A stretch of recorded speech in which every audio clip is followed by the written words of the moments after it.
मत hello everyone, welcome to channel learn with ease. आज हम करेंगे नया chapter GST goods and services tax. This is part 1। आज के लेसन में हम जीएसटी के इंट्रोडक्शन और जीएसटी के एडजस्टमेंट करना सीखेंगे। यह है chapter number 10, accounting for goods and services tax, DK Goyal class 11 accounts की बुक से। GST goods and services tax है इनडायरेक्ट टैक्स, मतलब कंज्यूमर की कंजम्पशन पर टैक्स लगाया जाता है। दूसरा है टैक्स ऑन वैल्यू एडिशन, ये जितना भी प्रोडक्ट की वैल्यू बढ़ती है उस पर टैक्स चार्ज किया जाता है। जीएसटी मेनली दो तरह की ट्रांजैक्शंस पर लगता है, परचेजेस एंड एक्सपेंसेस, मतलब जो चीजें आप खरीदते हैं या जो सर्विसेज आप लेते हैं उस पर जो खर्चा करते हैं। दूसरी है सेल एंड इनकम, मतलब जो चीजें आप बेचते हैं या जो सर्विसेज आप देते हैं उस पर जो इनकम मिलती है आपको, उस पर जीएसटी लगता है। तो परचेज और एक्सपेंस करते हुए जो आप जीएसटी है वो आप पे करते हो, मतलब जो सेलर है आप पर चार्ज करता है, आप उसको जीएसटी पे करते हो।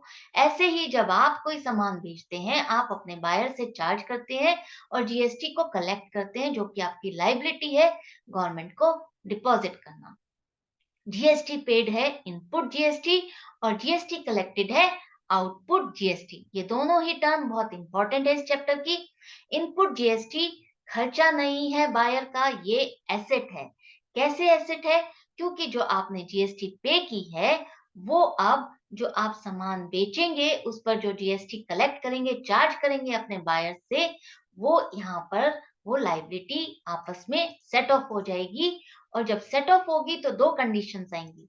एक कंडीशन जब आपका इनपुट जीएसटी ज्यादा है आउटपुट जीएसटी से, मतलब आपने जीएसटी पे ज्यादा किया हुआ है जीएसटी कलेक्ट करने से, मतलब आपकी लाइबिलिटी नहीं बन रही, आपने जीएसटी पे ज्यादा किया हुआ है, वहां पर जो एक्सेस इनपुट जीएसटी है वो इनपुट टैक्स क्रेडिट कहलाएगा और वो कैरिड फॉरवर्ड नेक्स्ट मंथ में हो जाएगा एडजस्टमेंट के लिए। दूसरी सिचुएशन आपके पास आएगी आएगी आउटपुट जीएसटी ज्यादा है इनपुट जीएसटी से, मतलब आपकी लाइबिलिटी जीएसटी को डिपॉजिट करने की ज्यादा है आपके जीएसटी पे करने से। यहाँ पर जो बैलेंस आएगा एक्सेस आउटपुट जीएसटी, वो आप गवर्नमेंट को डिपॉजिट करोगे। अब जो ये जीएसटी है वो तीन तरह से टैक्सेस है। एक है सेंट्रल जीएसटी मतलब सीजीएसटी, दूसरा है स्टेट जीएसटी मतलब एसजीएसटी और यूनियन टेरिटरी जीएसटी यूटीजीएसटी, तीसरा है इंटीग्रेटेड जीएसटी मतलब आईजीएसटी। ये तीनों तरह के जीएसटी डिफरेंट तरह के ट्रांजैक्शंस और डीलिंग्स पर लगते हैं, जिन्हें चेक करते हैं हम। टू टाइप्स ऑफ ट्रांजैक्शंस होती हैं, एक है इंट्रास्टेट एंड दूसरी है इंटरस्टेट। इंट्रास्टेट ट्रांजैक्शंस वो है जब एक ही स्टेट सेम स्टेट का ही बायर और कंज्यूमर है, उनके बीच में डीलिंग हो रही है, तो उसको हम इंट्रास्टेट ट्रांजैक्शन कहेंगे। लेकिन जब डीलिंग या ट्रांजैक्शन दो डिफरेंट स्टेट्स में हो रही है, मतलब बायर एक स्टेट का है और कंज्यूमर या सेलर जो है दूसरे स्टेट का है, तो उसे हम इंटरस्टेट डीलिंग कहेंगे। ये इंपोर्ट्स और एक्सपोर्ट्स भी इंटरस्टेट में ही कवर होगी। इंट्रास्टेट में जो आप जीएसटी कलेक्ट करते हो वो दो इक्वल पार्ट में डिवाइड हो जाएगा। एक है सीजीएसटी एंड दूसरा है एसजीएसटी और यूटीजीएसटी। सीजीएसटी सेंट्रल गवर्नमेंट के पास डिपॉजिट होगा और एसजीएसटी स्टेट गवर्नमेंट के पास जाएगा। ऐसे ही इंटरस्टेट में जब आप जीएसटी कलेक्ट करते हो उसको हम आईजीएसटी कहते हैं और वो सेंट्रल गवर्नमेंट के पास जाता है। अब देखते हैं इसको एग्जाम्पल के साथ। A dealer of Rajasthan sells goods to a consumer in Rajasthan worth rupees 50,000. Suppose GST rate on the goods is 12%. यहाँ पर एक डीलर है राजस्थान का जिसने सामान बेचा है राजस्थान के ही एक बायर को, कंज्यूमर को 50,000 का, जीएसटी का रेट है उस पर 12%। तो ये यहाँ पर जो बायर और सेलर है सेम स्टेट के हैं, मतलब ये कैसी डीलिंग हो गई है, ट्रांजैक्शन है, इंट्रा स्टेट सेल है। यहाँ पर जीएसटी को इक्वली हम डिवाइड करेंगे सेंट्रल और स्टेट गवर्नमेंट में, मतलब आप सीजीएसटी और एसजीएसटी लगाएंगे, चार्ज करेंगे। तो सेल है 50,000 की, सीजीएसटी हो जाएगी 6%, क्योंकि 12% है तो इक्वली डिवाइड करना है, तो 6% हो जाएगा। तो 6/100 मल्टीप्लाइड बाय 50,000 मतलब 3,000 आपका CGST हो गया। ऐसे ही SGST 6% आप चार्ज करेंगे 6/100 मल्टीप्लाइड बाय 50,000 मतलब 3,000। तो CGST 3,000 और SGST 3,000 दोनों ही इस तरह से आप चार्ज करेंगे, कलेक्ट करेंगे। दूसरा एग्जांपल देखिए, a dealer of Rajasthan sells goods to a consumer in Madhya Pradesh worth ₹50,000, suppose GST rate on the goods is 12%।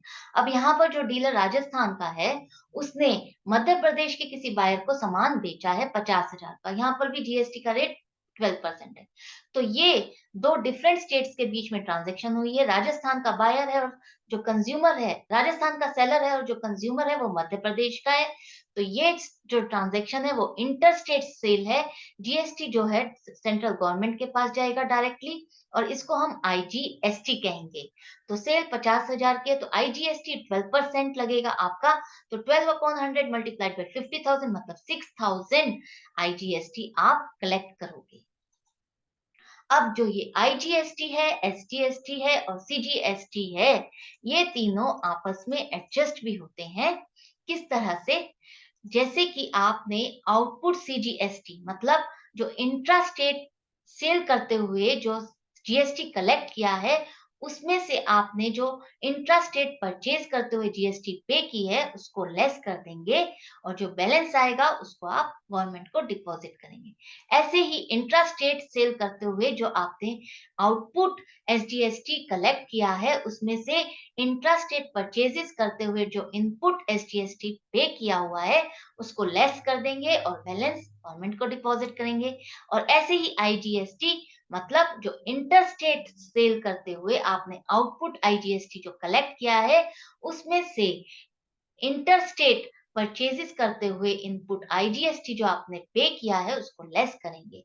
ये सिंपली लेस करने के बाद जो भी बैलेंस आपकी लायबिलिटी आती है अगर, तो आप उसको गवर्नमेंट को डिपॉजिट कर देंगे। ये सिंपल एडजस्टमेंट थी। लेकिन यहाँ जो इंपॉर्टेंट पॉइंट याद रखने वाला है वो ये है कि सीजीएसटी और एसजीएसटी की अगर कोई लायबिलिटी बनती है वो आपस में एडजस्ट नहीं हो सकती। आईजीएसटी सीजीएसटी और एसजीएसटी के साथ एडजस्ट हो सकता है। वो कैसे देखते हैं? एक है, फर्स्ट केस है जब आपकी इनपुट आईजीएसटी एक्सेस है आउटपुट आईजीएसटी से, मतलब जब आपने आईजीएसटी जो इंटरस्टेट परचेजेस जो आपने किए उस पर जो जीएसटी पे किया हुआ है वो ज्यादा है आपकी इंटरस्टेट सेल पर जो जीएसटी कलेक्ट किया हुआ है, तो वो जो एक्सेस आउट इनपुट आईजीएसटी है उसको आप कहां पर एडजस्ट कर सकते हैं, कहां पर यूज कर सकते हैं? उस एसेट को आप अपनी दूसरी लाइबिलिटी मतलब आउटपुट सीजीएसटी के साथ एडजस्ट कर सकते हैं। आउटपुट सीजीएसटी कब राइज होती है? जब आप इंट्रा स्टेट सेल पर जीएसटी कलेक्ट करते हैं, उसे आउटपुट सीजीएसटी कहते हैं, उसको आप एडजस्ट कर सकते हैं। फर्दर जब और भी बैलेंस बच जाएगा तो उसको आप अपनी आउटपुट एसजीएसटी से सेट ऑफ कर सकते हैं। आउटपुट एसजीएसटी भी आपकी इंट्रा स्टेट सेल पर जीएसटी कलेक्ट करते हुए होता है। अभी भी अगर आपका बैलेंस बचता है तो वो दो तरह से हो सकता है। एक तो बैलेंस आपका जो लाइबिलिटी है, मतलब कि अभी भी आपकी सीजीएसटी या एसजीएसटी की लाइबिलिटी बच जाती है पेमेंट के लिए, तो आप उसको गवर्नमेंट को पे कर देंगे। लेकिन अगर आपका अभी भी एक्सेस आईजीएसटी बच जाता है, उसको आप नेक्स्ट मंथ में कैरिड फॉरवर्ड करेंगे एज इनपुट टैक्स क्रेडिट की तरह से एडजस्टमेंट के लिए। इसकी कैलकुलेशन को और अच्छे से समझते हैं। किस तरह से? आपका जो आउटपुट सीजीएसटी है मतलब इंट्रा स्टेट ट्रांजैक्शन पे जो आपने सेल पर जो आपने जीएसटी कलेक्ट किया हुआ है, उसको आप सेट ऑफ कर सकते हैं पहले एक्सेस इनपुट आईजीएसटी से, मतलब जो आपका इनपुट आईजीएसटी एक्सेस बचा हुआ है उससे। उसके बाद भी अगर आपकी लायबिलिटी है उसमें से आप इनपुट सीजीएसटी को माइनस कर देंगे, मतलब जो आपने इंट्रा स्टेट परचेजेस करते हुए जीएसटी जो पे किया हुआ है उसको आप माइनस कर देंगे। इसके बाद भी अगर आपकी कोई लायबिलिटी बच जाती है उस बैलेंस को आप गवर्नमेंट को पे करेंगे। इसी तरह से आपका आउटपुट एसजीएसटी है। आउटपुट एसजीएसटी में अब आपकी जो लायबिलिटी है उसमें से आप सीजीएसटी के साथ एडजस्टमेंट करने के बाद जो आपके पास इनपुट आईजीएसटी बच जाएगी उसको आप सेट ऑफ कर सकते हैं। और फिर भी लायबिलिटी है तो उसमें से अब आप इनपुट एसटीएसटी को माइनस करेंगे, फिर जो बैलेंस बच जाता है लायबिलिटी का उसको आप गवर्नमेंट को डिपॉजिट करेंगे।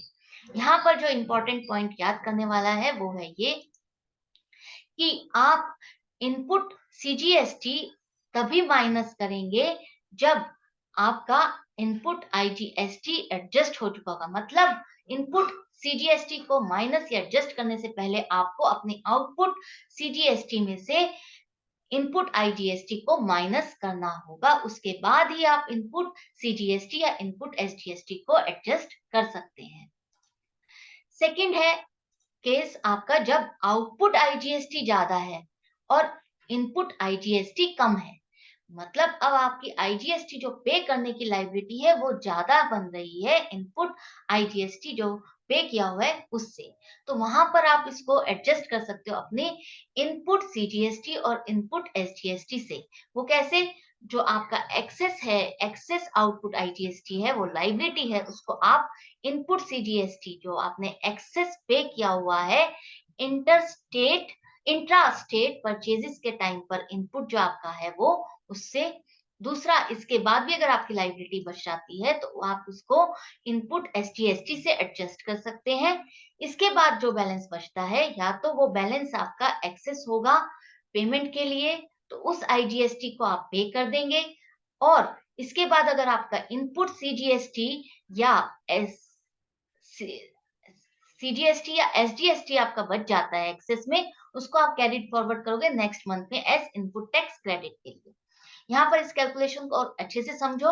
आपका आउटपुट आईजीएसटी है, उसमें से आपने पहले इनपुट आईजीएसटी ही माइनस करना है, सेट ऑफ करना है।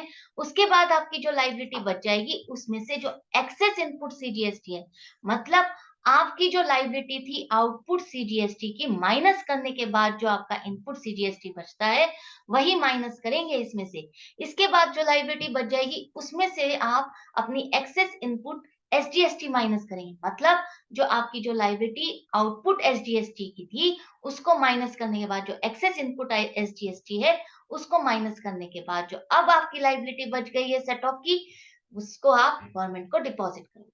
यहाँ पर जो इंपॉर्टेंट पॉइंटर याद रखने का वो है इनपुट आईजीएसटी पहले आपका इसमें एडजस्ट होगा। इस केस में आप अपने आउटपुट आईजीएसटी से इनपुट आईजीएसटी को ही एडजस्ट करेंगे। उसके बाद आप जो एक्सेस वाला है इनपुट सीजीएसटी उसको ही एडजस्ट करेंगे। डायरेक्टली इनपुट सीजीएसटी या एसजीएसटी को माइनस नहीं करेंगे। ओनली एंड ओनली अगर आपके पास एडजस्टमेंट करने के बाद जो एक्सेस बच जाता है बैलेंस, उसी को ही एडजस्ट किया जाएगा। ये थी एडजस्टमेंट्स। अब जहां पर कुछ केसेस है जहां पर जीएसटी एप्लीकेबल नहीं होता या जीएसटी आप सेट ऑफ नहीं कर सकते कलेक्ट करने के साथ, जो कि आपने पे किया हुआ है और आप उसको सेट ऑफ नहीं कर सकते कलेक्शन के साथ। जैसे कि फूड्स एंड बेवरेजेस के एक्सपेंसेस, जो रेस्टोरेंट के बिल्स हैं, या आपने हेल्थ इंश्योरेंस का जो पेमेंट किया है, या किसी क्लब की मेंबरशिप फीस लिया है, या हेल्थ फिटनेस सेंटर में पेमेंट की है, या रिपेयर एंड मेंटेनेंस दी है आपने बिल्डिंग की, परचेज किया है कोई व्हीकल, या किसी स्टाफ को गिफ्ट दिया है, पेमेंट की है गुड्स एंड सर्विसेज की पर्सनल यूज के लिए, इन सभी केसेस में आपका जीएसटी नहीं सेट ऑफ होगा कलेक्टेड के साथ। दूसरे केसेस जहां पर जीएसटी लगेगा ही नहीं, वो एग्जेम्प्ट है जीएसटी के एक्ट से, वो है payment of wages and salaries. जब आप पेमेंट करते हैं वेजेस एंड सैलरीज की, supply of services to government और to embassies of other countries, मतलब अगर आप कोई सर्विसेज अपनी गवर्नमेंट को देते हैं या कोई दूसरी कंट्री की जो एम्बेसीज आई हुई हैं उनको देते हैं, तो वहां पर सब जीएसटी एग्जेम्प्ट है। इलेक्ट्रिसिटी या वाटर का जो बिल है आपका, पानी और बिजली के बिल के ऊपर भी जीएसटी नहीं लगेगा। जो एजुकेशनल जो पढ़ाई की सर्विसेज हैं, जो खर्चा है, उस पर भी जीएसटी नहीं लगता। दूसरा जो हेल्थ सर्विसेज है वहां पर भी जीएसटी नहीं लगता। ट्रेवलिंग एक्सपेंसेस और इंटरेस्ट, ये सब भी खर्चे जीएसटी से एग्जेम्प्टेड सर्विसेज हैं। इसके बाद जो जीएसटी का रेट स्ट्रक्चर है वो है इसेंशियल आइटम्स जो है जिसमें कि हमारा फूड भी कवर होता है, उस पर 0% है, मतलब जीएसटी रेट 0% लगता है, नहीं लगता। कॉमन यूज आइटम्स जो लगती हैं हम यूज करते हैं उस पर 5% है, स्टैंडर्ड रेट जो है नॉर्मली 12% है, और maximum goods and all services पे जो स्टैंडर्ड रेट लगता है जीएसटी का वो 18% है, और जो हमारी लग्जरी आइटम्स और टोबैको पर जो कवर होता है वो है 28%।